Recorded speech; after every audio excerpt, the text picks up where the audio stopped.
और बड़ी खबर का रुख करते हैं। बांग्लादेश के पूर्व प्रधानमंत्री शेख हसीना को फांसी की सजा सुनाई गई। ट्रिब्यूनल कोर्ट ने फांसी की सजा शेख हसीना को सुनाई। शेख हसीना पर 5 मामले दर्ज, 5 घटनाओं में दोषी करार दिया गया और इसीलिए अब फांसी की सजा सुनाई गई।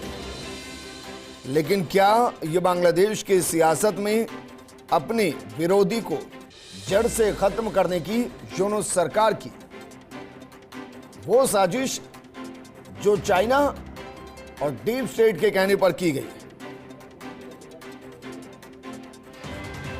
इस वक्त की बड़ी खबर, शेख हसीना को फांसी की सजा सुनाई गई।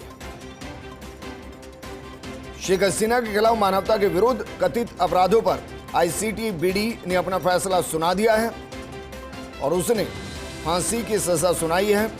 दरअसल पूरी तरह बांग्लादेश की घरेलू अदालत का ये फैसला, जिसे वहां इंटरनेशनल क्राइम ट्रिब्यूनल कहा जाता है, सुबह से उसने 6 हिस्सों में बटे 400 पेज के फैसले को पढ़ना शुरू किया था। जस्टिस गुलाम मुर्तजा की अगुवाई वाली ये 3 सदस्यों की पीठ है जिन्होंने मानवाधिकार संगठनों और कई अंतर्राष्ट्रीय स्थानीय रिपोर्टों का अध्ययन किया और फैसले में कथित क्रूरताओं पर विस्तृत वर्णन किया गया।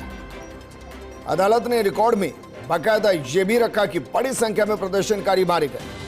हसीना पर बम और घातक हथियारों के इस्तेमाल तक के आदेश देने के आरोप और ट्रिब्यूनल हसीना के खिलाफ जुटाए गए भारी सबूत, जो कि 10,000 पन्नों के दस्तावेज, 80 से ज्यादा गवाह, वीडियो ऑडियो सामग्री को केस दर केस पढ़कर सुना रहा था। और ये इंटरनेशनली बड़ी खबर, इसका भारत पर भी यकीनन इंपैक्ट पड़ेगा। फांसी की सजा सुनाई गई है। वहीं कानून के मुताबिक अब हसीना उच्चतम न्यायालय में अपील तब तक नहीं कर सकती जब तक या तो वो आत्मसमर्पण ना कर दे या फिर फैसले के 30 दिनों के भीतर गिरफ्तार ना हो जाए।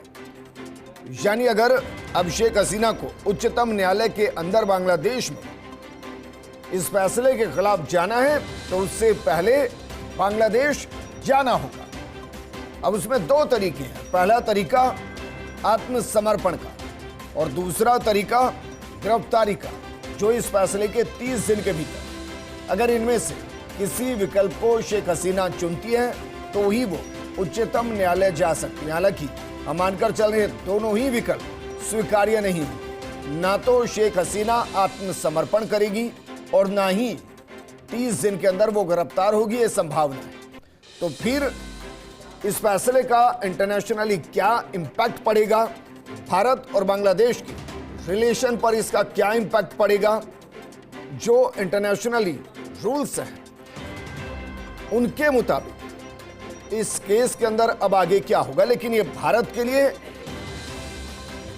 लिए वाकई में चिंता का विषय है। भारत के लिए इसलिए क्योंकि एक तरफ यूनूस सरकार कोर्ट को अपने इशारों पर चला रहे हैं और दूसरी तरफ पाकिस्तान के अंदर मुनीर ने पैरेलली कोर्ट वहां तैयार कर दिया है। दोनों ही जगह अपने विरोधियों को कुचला जा रहा है। बांग्लादेश की पूर्व प्रधानमंत्री शेख हसीना को बांग्लादेश की कोर्ट ने फांसी की सजा सुनाई।